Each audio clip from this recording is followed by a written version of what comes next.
नमस्कार, मी प्राध्यापक भारत जामनिक, विना तथा अंशतः अनुदानित शिक्षक बंधू भगिनींनो, आज आम्ही अर्थ विभाग व तसेच आपल्या राज्याचे अर्थमंत्री अजितदादा पवार साहेब यांची प्रत्यक्षात भेट घेतली आणि त्या भेटीअंती आम्हाला अजितदादा पवार साहेब यांनी असे सांगितले की हा जो अंशतः अनुदानित वाढीव तत्त्व व शिक्षकांचा इतर प्रश्न, तर हा जर प्रश्न सर्वांचा भलाचा असेल तर मी नक्कीच याला न्याय देईल असं अजितदादा पवार साहेब यांनी सांगितलेलं आहे।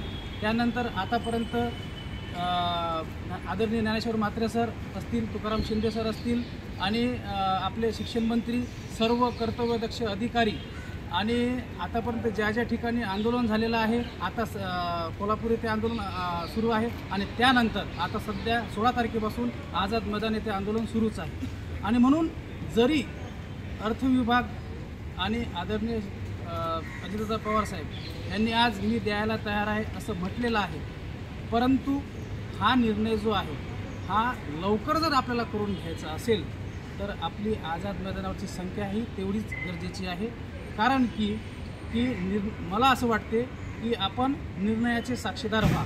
आता हा व्हिडिओ टाकण्यामागचा उद्देश एवढाच आहे की आपण घरी बसू नये आणि निगेटिव्ह याच्यामधून घरी बसून म्हणजे निगेटिव्ह या पोस्टमधून घेऊन घरीच बसावं असा उल्लेख नाही आहे, कदापिही नाही, आणि त्याला आम्ही सहमती देत नाही।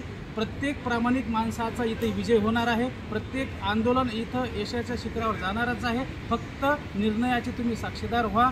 आणि आज प्रत्यक्षात अजितदादा पवार साहेब यांचीसुद्धा भेट झालेली आहे आणि त्यांनीसुद्धा सर्वांच्या भल्यासाठी हा प्रश्न मी सोडवतो अशी त्यांनी ग्वाही दिलेली आहे। म्हणून तमाम शिक्षक बंधू भगिनींनो, आपली उपस्थितीसुद्धा तेवढीच प्रार्थनीय आहे।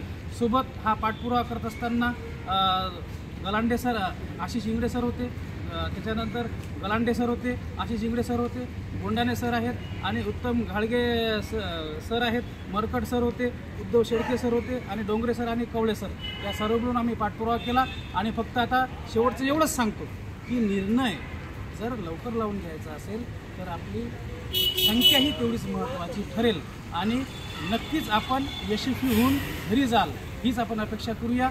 धन्यवाद। जय महाराष्ट्र, जय हिंद, जय महाराष्ट्र।